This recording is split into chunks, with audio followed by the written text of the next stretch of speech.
welcome to Lsat Unplugged. Thank you. I'm so excited to be here with you. Yeah, thanks for joining me. It's kind of funny. So as you may know, I do a lot with YouTube on Lsat stuff, and I was searching YouTube, and then I came across some of your videos describing your Lsat journey and then giving some tips for those studying. And then as we talked a little bit, I realized that you would actually use my website back when you were studying. And so I thought, wow, I've got to have you on here to hear more about your journey.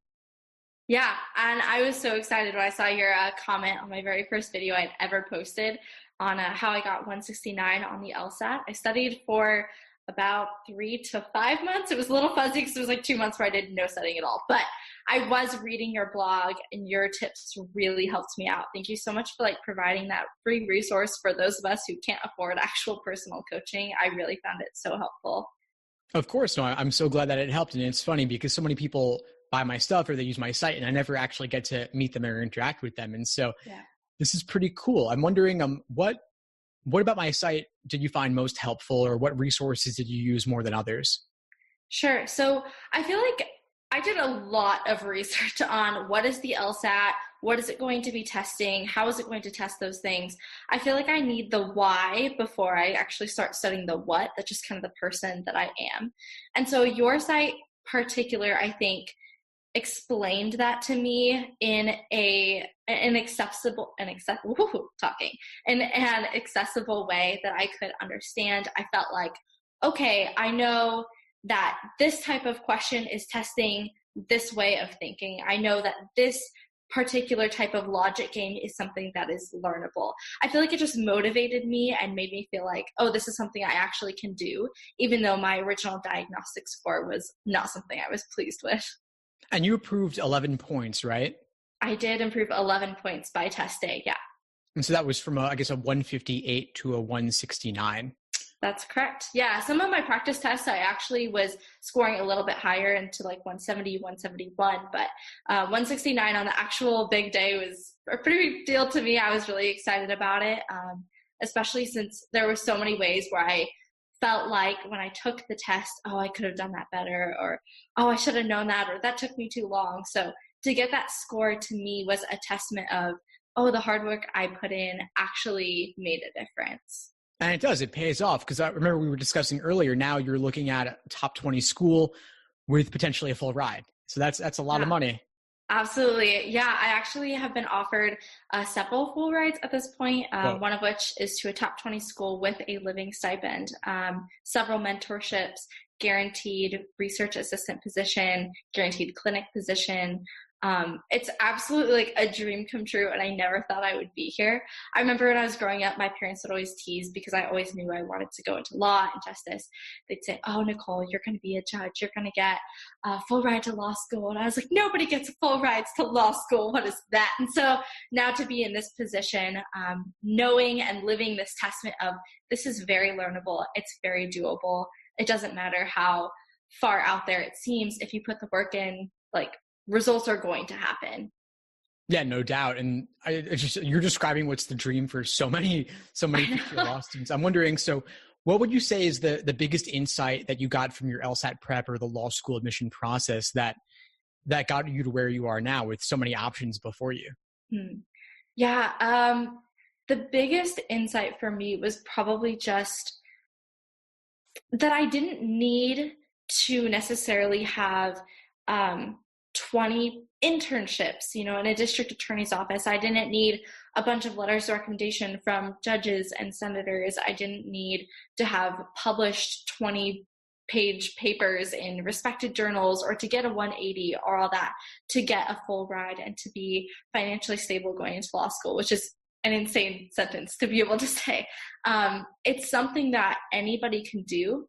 I grew up with a very supportive family, but unfortunately, no one in my family or a close circle of friends went to law school, had any kind of idea what that process looked like. So for me, I was going in totally blind. Everything I did, I had to learn by myself. Google was my best friend. And that's why stuff like your blog was really helpful to me, because it assured me that it's okay that you don't totally know what you're doing. It's okay that you don't have all of the resources or application materials that you wish you had. You can just be yourself, study hard, work hard, and put yourself out there. and that's going to be enough to get you where you want to be. Which I feel like is such a cliche thing to say, is like that American dream, like put yourself up by your bootstraps. But like really the law school process is that, like, if you work, and obviously I've had it much easier than many with a supportive family, with a great education. But I didn't have everything that I thought I needed, but I still got to where I wanted to be. Well, it sounds like you really illustrated one of my favorite themes, which is this idea of action over perfection. You don't want the perfect to be the enemy of the good. You don't need to necessarily know everything or have every resource out there. But what you do have, even just free stuff online, like my site, could be enough. Yes. So what was you mentioned before you took the LSAT last June, right? I did take the LSAT last June. So what was your study process like in the weeks or months leading up to that test date? Were you doing a lot of timed exams, using prep tests? What did it look like? Yeah, so my process, I took a diagnostic test in, I think, early January, just to see where I was at. I'm like, okay, in all realistic life, I'm a busy college student. I have 18 credits. I was presenting a paper at a conference. And so I was like, I don't have all the time in the world to study for this thing, but I want to do a good job. So I started 6 months in advance and ended up studying for about a composite of 3 of those months, scattered throughout those 6. And I used the PowerScore Bibles religiously, no pun intended. I used a bunch of free things. Khan Academy, I was like, this is a blessing from Jesus. Oh my gosh. Like they let me be part of their beta testing. So before it was widely available, I got to use that, and it was amazing. It was basically like having a free LSAT coach online. And so just using all of that, I started doing timed exams probably a month out. I would try to do about 2 a week. And honestly, with my schedule, sometimes I couldn't get through the whole thing, but I wanted to time as much as possible because I knew that time would be a struggle for me, especially in the reading comprehension section, which surprised me because I've always been like a big reader. When I took the SAT or the ACT, that was like the breeze section for me. I never worried about it. But for the LSAT, because it's such dense reading material, I needed to practice timing it out of like, okay, after like 3 minutes, you need to be done with this passage and moving on. So I would sometimes just time individual sections or halves of sections, anything I could do to get myself used to test conditions as close as I could was really a priority for me. And that's so important, trying to really replicate the actual test day experience, not just doing it in isolation, and certainly not just doing 4 individual sections, right? Right. Yeah, definitely. Something I saw on another blog, I wish I could remember where it was and I would direct people over to it, but I looked at probably like 200 different sites, so lost track of a couple of them. But one of them had this method of even factoring in that that experimental test. Right? Yeah, thank you. The experimental section. And it was like, do another section, it's going to be experimental, but then average out like the scores of that one and the other 2 and like factor it in. So basically it would affect, even though you knew that one was going to be your experimental, it would still affect your actual score. So it would make you motivated to put just as much effort into it. And so stuff like that, I think, really helped me simulate test conditions as close as possible. I would just like claim a library desk in my city for like 5 hours and not move and just like guard it very protectively. Like, this is my spot. I have to figure out this test because I'm taking it next week and I need to do a good job.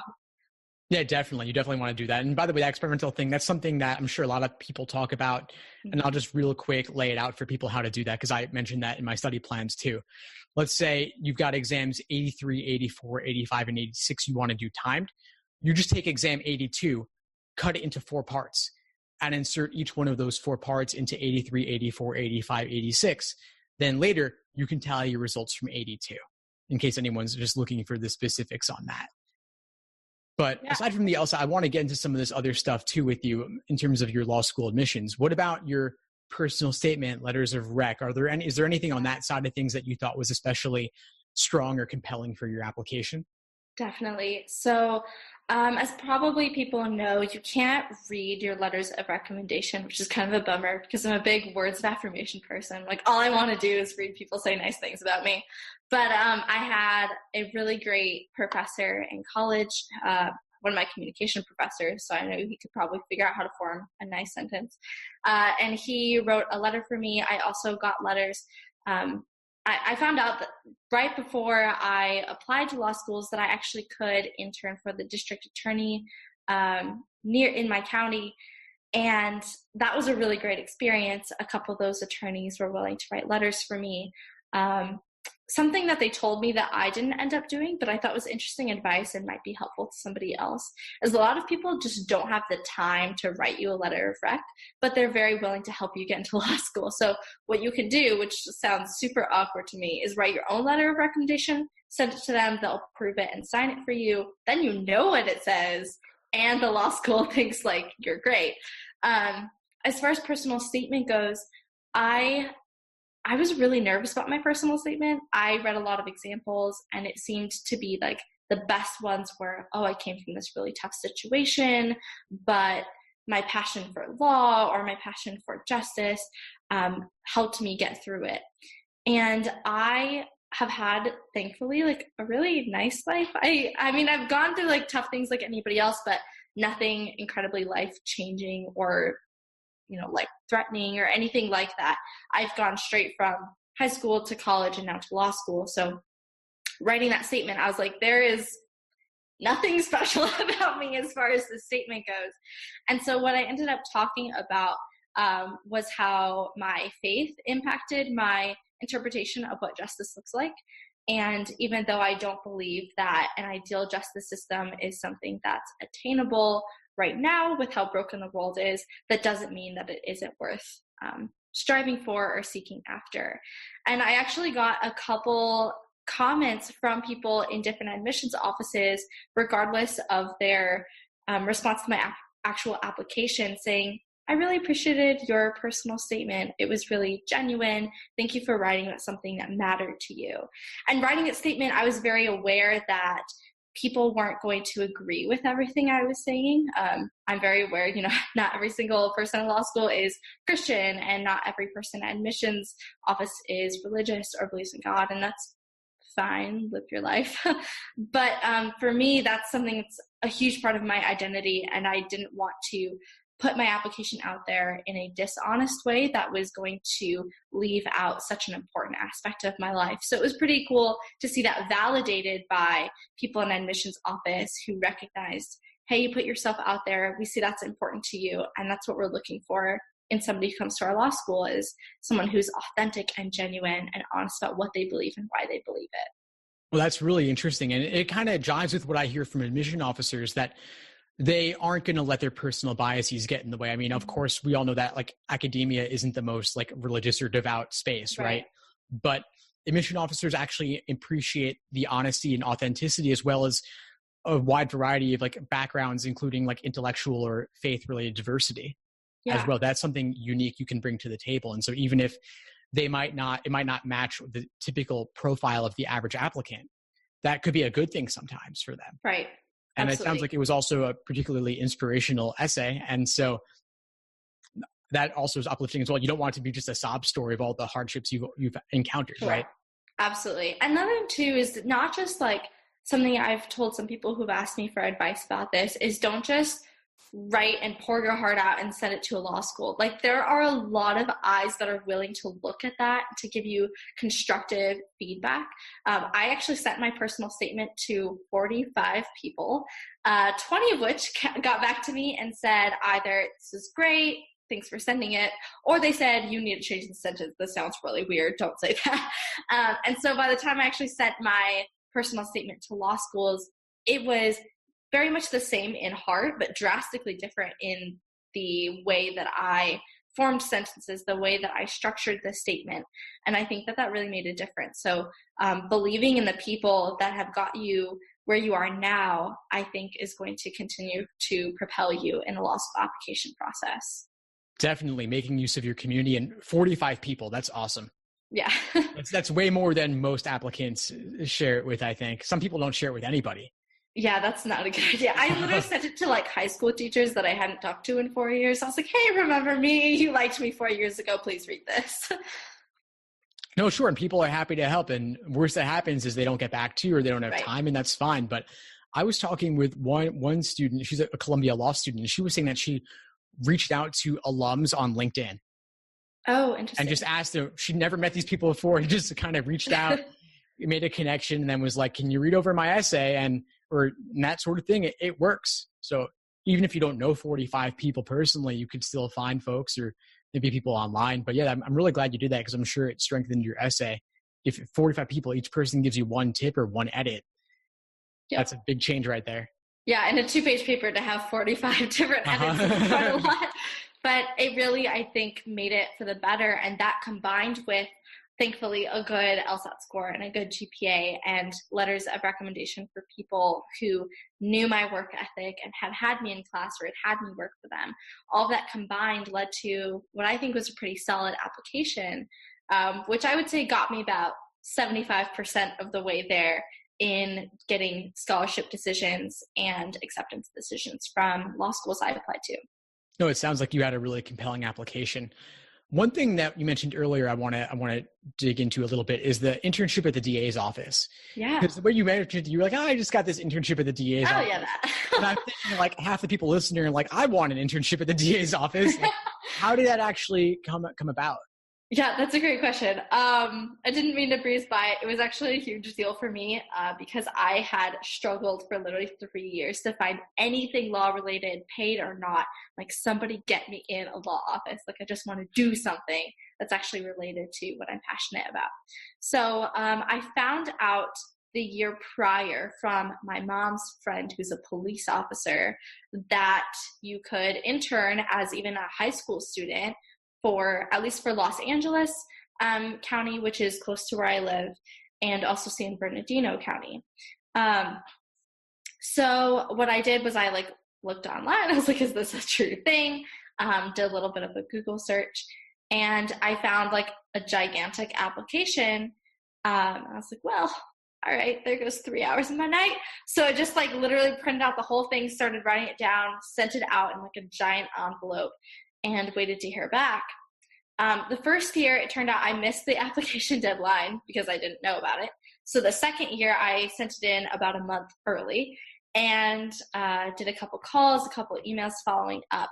I didn't really ever hear back from San Bernardino, so not sure what was going on there. But LA, within 2 weeks of getting it, said, hey, we come out, just do a background check, get your fingerprints done, we'll get an interview going, all this stuff, boom, boom, boom. And I'm sitting here that was it? That's all I got to do? So I ended up going in, got my fingerprint, got a badge, went in for an interview. And the interview process, at least for me, ended up being much more of no, literally, anybody can do this as long as they pass the background check. So you're just here to meet us and make sure you feel comfortable. I actually ended up interning in Pomona, which, little known fact, is one of the crime capitals of the United States and certainly of California. So there was drug deals going outside of the courthouse. Attorneys got mugged on the way to their cars. I was like, I'm going to die doing this internship. But it ended up being super, super cool. Everyone there was so supportive. I just went in and tried to prove as much as I could that I was dedicated to this position as much as I would have been to a real job. I went 3 days a week, all day long. I said, here I am. I would literally walk around the office and talk to every attorney, do you have something I could do? Do you have something I could do? Can I file something for you? Can I I had a 2,000 page just stack of papers of medical files that I had to go and just black out with a crayon.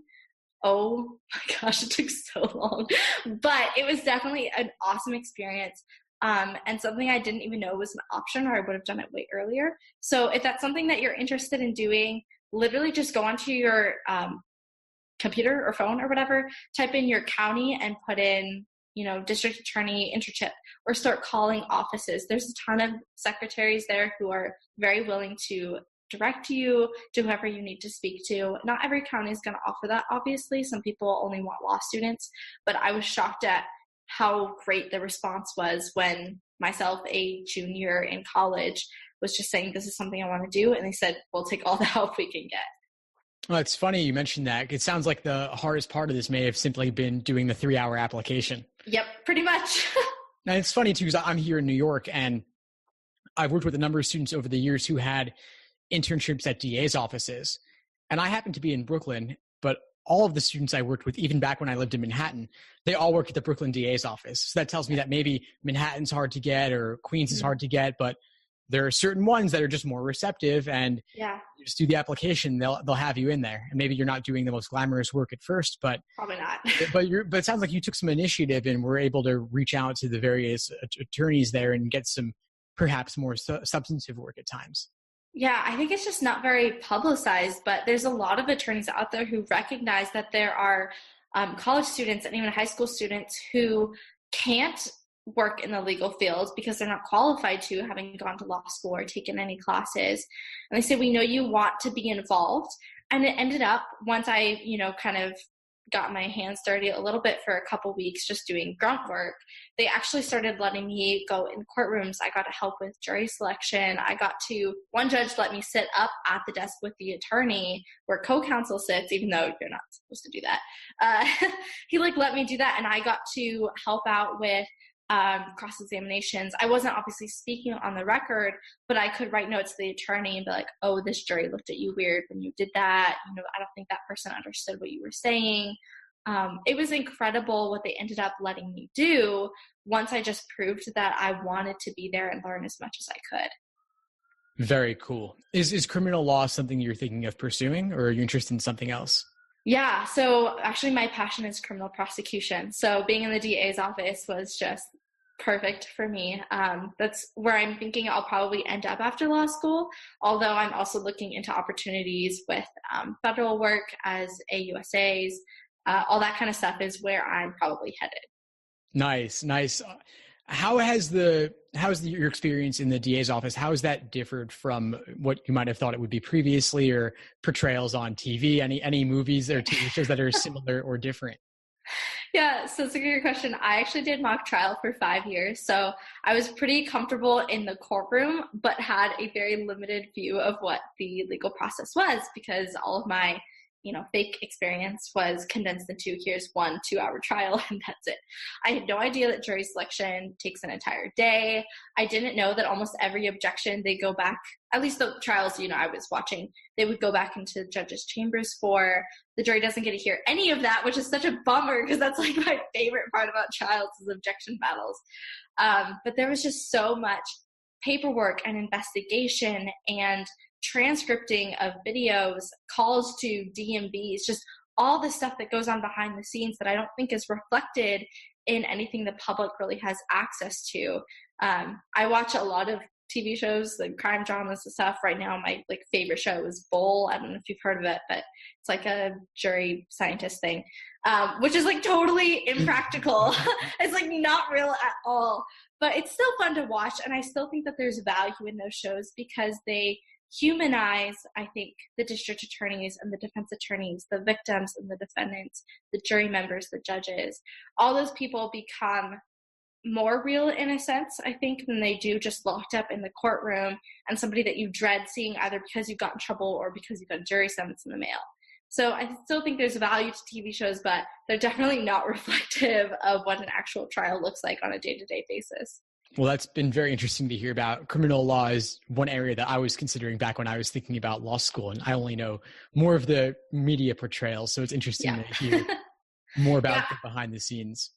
Yeah, I'm hoping actually on my YouTube channel in the coming months to start doing some reactions. I've seen very few lawyers who are willing to do that, but I always find it fascinating. And so, especially because then, in 5 years, I can look back at my own video and be like, no, that's not how that works. It'll be good laughing material for myself and probably lots of other people. No, reactions are always fun. That'll be cool. And so, well, I think we should leave off here, Nicole, but this has been a pleasure, and I think we should definitely do it again sometime. Yes, absolutely. I will link people to your YouTube channel, which I believe is Life as a Law Student, right? That's right. And then you also can follow me on Instagram at LAA Law Student. LAA Law Student. Awesome. Yeah, that's it. All right. Very cool, Nicole. Well, thank you again for joining us, and we'll do this again sometime. Absolutely. Thank you so much for having me, Steve.